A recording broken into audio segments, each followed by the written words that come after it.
नमस्कार दोस्तों, आप सभी का अपने जाने-माने यूट्यूब चैनल बजरंग क्लासेस पर दोस्तों बहुत-बहुत स्वागत है। दोस्तों आज हम इस क्लास में दोस्तों संज्ञा को देखने वाले हैं। हिंदी व्याकरण दोस्तों हिंदी व्याकरण 9वीं से 12वीं तक जो दोस्तों चलती है, ठीक है? उसमें अध्याय 4 है दोस्तों शब्द विचार ख और इसमें दोस्तों हम विकारी शब्द संज्ञा को देखने वाले हैं। सर्वनाम अपना हो गया है, ठीक है? विशेषण का आ जाएगा और क्रिया का भी दोस्तों आ जाएगा, ठीक है? तो दोस्तों आज हम देखने वाले हैं संज्ञा विकारी शब्द, ठीक है? हिंदी व्याकरण रचना प्रबोध है दोस्तों 9वीं से लेकर 12वीं तक चलती है राजस्थान माध्यमिक शिक्षा बोर्ड की, ठीक है? निःशुल्क। तो दोस्तों इससे बाहर आपका कुछ भी नहीं जाएगा और दोस्तों इस चैनल को सब्सक्राइब नहीं किया तो सब्सक्राइब कर देना। अगर आप टेलीग्राम चैनल से आपने पीडीएफ को प्राप्त नहीं किया है तो दोस्तों आप पीडीएफ को प्राप्त करने के लिए टेलीग्राम चैनल से जुड़ जाइए, ठीक है? तो उसका लिंक आपको डिस्क्रिप्शन में मिल जाएगा, ठीक है? तो दोस्तों क्लास को स्टार्ट करते हैं। तो शब्द जब वाक्य में प्रयुक्त होता है तब वाक्य के अन्य शब्दों के साथ उसका संबंध स्थापित होता है तथा इस संबंध की अभिव्यक्ति के लिए शब्द कई स्वरूपों में प्रकट होता है। प्रयोग अथवा रूप परिवर्तन की दृष्टि से शब्दों के दो भेद किए गए हैं, ठीक है? शब्दों के कितने भेद किए गए हैं? दो भेद किए गए हैं प्रयोग अथवा रूप परिवर्तन की दृष्टि से, ठीक है? शब्द कितने हैं दोस्तों? विकारी शब्द, अविकारी शब्द, ठीक है? यानी कि शब्द को दो भागों में बांटा गया है यहाँ पर विकारी और अविकारी।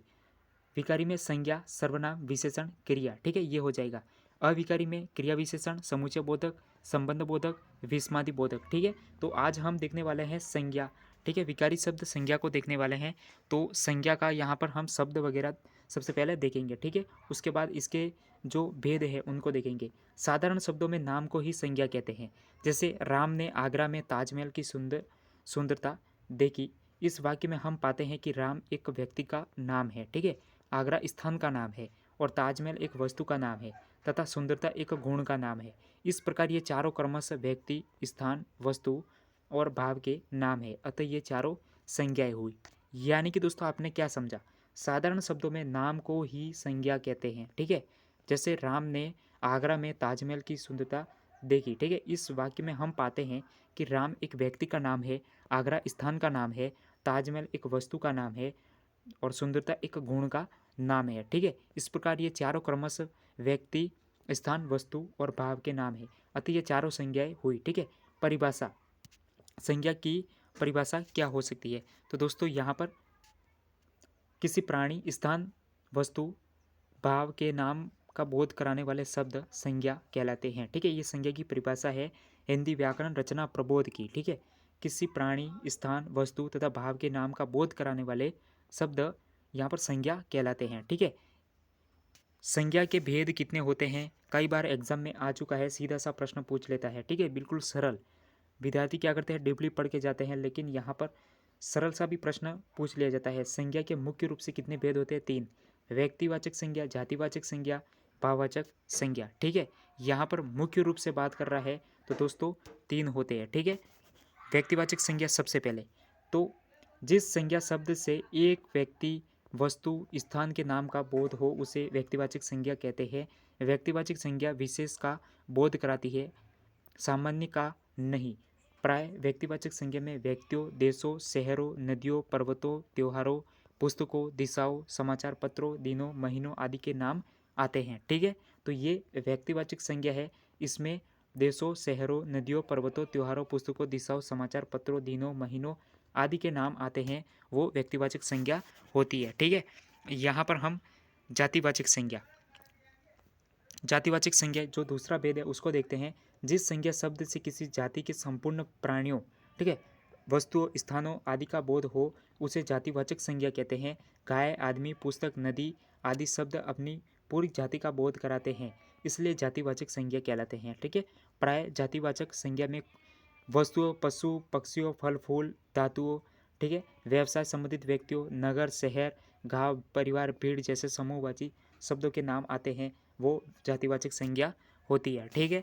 भाववाचक संज्ञा, भाववाचक संज्ञा जिस संज्ञा शब्द से प्राणियों या वस्तु के गुण, धर्म, दशा, कार्य, मनोभाव आदि का बोध हो उसे भाववाचक संज्ञा कहते हैं। प्राय गुण, दोष, अवस्था, व्यापार, अमूर्त भाव तथा क्रिया भाववाचक संज्ञा के अंतर्गत आते हैं, ठीक है? तो ये भाववाचक संज्ञा हो जाएगी। भाववाचक संज्ञा की रचना मुख्य 5 प्रकार के शब्दों से होती है। सीधा सा आपके प्रश्न बन जाएगा भाववाचक संज्ञा, ठीक है, कि रचना कितने प्रकार के शब्दों से होती है। तो दोस्तों मुख्य 5 प्रकार के शब्दों से भाववाचक संज्ञा की रचना होती है। पहला है जातिवाचक संज्ञा से, सर्वनाम से, विशेषण से, क्रिया से, अव्यय से, ठीक है। तो ये 5 प्रकार हो गए, ठीक है। तो दोस्तों यहाँ पर हम देखते हैं सबसे पहले जातिवाचक संज्ञा से भाववाचक किस तरह से बनेगा, ठीक है। हमने ऊपर ही देखा अभी कि जो भाववाचक संज्ञा है ये 5 प्रकार के शब्दों से बनती है, ठीक है। देख लीजिए यहाँ पर, तो यहाँ पर जातिवाचक संज्ञा सबसे पहले हम देखेंगे। तो शिशु, शिशु एक जातिवाचक संज्ञा है, ठीक है, शब्द है। तो ये शैशव शिशुता भाववाचक संज्ञा में हो जाएगा, ठीक है। विद्वान का विद्वता हो जाएगा भाववाचक में, मित्र का मित्रता हो जाएगा, पशु का पशुता हो जाएगा, पुरुष का पुरुषत्व हो जाएगा, सती का सतीत्व हो जाएगा, ठीक है। यहाँ पर लड़का का लड़कपन हो जाएगा, गुरु का गौरव हो जाएगा, बच्चा का बचपन हो जाएगा, सेवक का सेवा हो जाएगा, ठीक है। सज्जन का यहाँ पर सज्जनता हो जाएगा, आदमी का आदमियत हो जाएगा, ठीक है। ये संज्ञा है और ये भाववाचक है, ठीक है। जो इंसान है ये जातिवाचक संज्ञा है, तो यहाँ पर भाववाचक में इंसानियत हो जाएगा, दानव का दानवता हो जाएगा, बूढ़ा का बुढ़ापा हो जाएगा, है ना। उसके बाद में बंधु का बंधुत्व हो जाएगा, व्यक्ति का व्यक्तित्व हो जाएगा, ये भाववाचक संज्ञा हो जाएगी। इसके बाद में दोस्तों यहाँ पर 3 शब्द और है। ईश्वर का ऐश्वर्य हो जाएगा, चोर का चोरी हो जाएगा, ठग का ठगी हो जाएगा, ठीक है। अब सर्वनाम से भाववाचक किस तरह से बनते हैं, तो सर्वनाम से भाववाचक किस तरह से बनते हैं। मम का ममता ममत्व हो जाएगा, स्व का स्वत्व हो जाएगा, आप का आपा हो जाएगा, सर्व का सर्वस्व हो जाएगा, निज का निजत्व हो जाएगा, अपना का अपनापन अपनत्व हो जाएगा, ठीक है। अब विशेषण से भाववाचक किस तरह से बनते हैं, तो विशेषण से भाववाचक, ठीक है, कठोर कठोर का कठोरता हो जाएगा, विधवा का वैधव्य हो जाएगा, चालाक का चालाकी हो जाएगा, शिष्ट का शिष्टता हो जाएगा, ऊंचा का ऊंचाई हो जाएगा, नम्र का यहाँ पर नम्रता हो जाएगा, बुरा का यहाँ पर बुराई हो जाएगा, मोटा का यहाँ पर मोटापा हो जाएगा, है ना। तो ये विशेषण से भाववाचक संज्ञा हो जाएगी। उसके बाद में दोस्तों यहाँ पर स्वस्थ का स्वास्थ्य हो जाएगा, मीठा का मिठास हो जाएगा, सरल का यहाँ पर सरलता हो जाएगा, सूर का यहाँ पर सूरता शौर्य हो जाएगा, है ना। सूर का सूरता शौर्य हो जाएगा, चतुर का चतुराई हो जाएगा, ये सब भाववाचक में हो जाएंगे, ठीक है। सहायक का यहाँ पर सहायता हो जाएगा, आलसी का आलस्य हो जाएगा, गर्म का गर्मी हो जाएगा, निपुण का निपुणता हो जाएगा, बहुत का बहुतायत हो जाएगा, मूर्ख का मूर्खता हो जाएगा, है ना। यहाँ पर वीर का वीरता हो जाएगा, ठीक है। और आगे हम देखते हैं न्यून का न्यूनता हो जाएगा, ठीक है, न्यून का न्यूनता हो जाएगा, आवश्यक का आवश्यकता हो जाएगा, हरा का हरियाली हो जाएगा, ठीक है। यहाँ पर पतित का पतन हो जाएगा, यहाँ पर 1 मिनट, हाँ तो छोटा, यहाँ पर छोटा छोटा का छुटपन हो जाएगा, दुष्ट का दुष्टता हो जाएगा, है ना। यहाँ पर काला का कालिमा या फिर कालापन हो जाएगा, निर्बल का निर्बलता हो जाएगा, ठीक है। अब क्रिया से भाववाचक किस तरह से बनते हैं शब्द, तो उनको भी देख लीजिए। सुनना का सुनवाई हो जाएगा, गिरना का गिरावट हो जाएगा, चलना का चाल हो जाएगा, कमाना का कमाई हो जाएगा, बैठना का बैठक हो जाएगा, है ना। उसके बाद में पहचानना, पहचानना का पहचान हो जाएगा, खेलना का खेल हो जाएगा, जीना का जीवन हो जाएगा, चमकना का चमक हो जाएगा, सजाना का सजावट हो जाएगा, है ना। उसके बाद में दोस्तों यहाँ पर देखते हैं लिखना का लिखावट हो जाएगा, पढ़ना का पढ़ाई हो जाएगा, जमना का जमाव हो जाएगा, ठीक है। पूजना का पूजा हो जाएगा, पूजना का पूजा हो जाएगा, हंसना का हंसी हो जाएगा, गुंजना का गुंज हो जाएगा, जलना का जलन हो जाएगा, बोलना का बोल हो जाएगा, है ना, क्रिया से भाववाचक। उसके बाद में दोस्तों यहाँ पर बात करें, गाना का गान हो जाएगा, उड़ना का उड़ान हो जाएगा, हारना का हार हो जाएगा, थकना का थकावट या फिर थकान हो जाएगा, थकना का थकावट या थकान हो जाएगा, पीना का पान हो जाएगा, है ना। तो यहाँ पर ये सभी शब्द हो जाएंगे, ठीक है।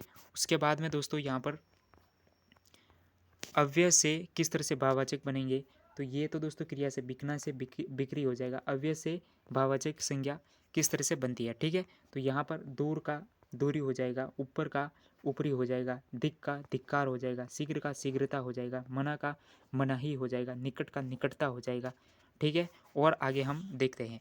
तो दोस्तों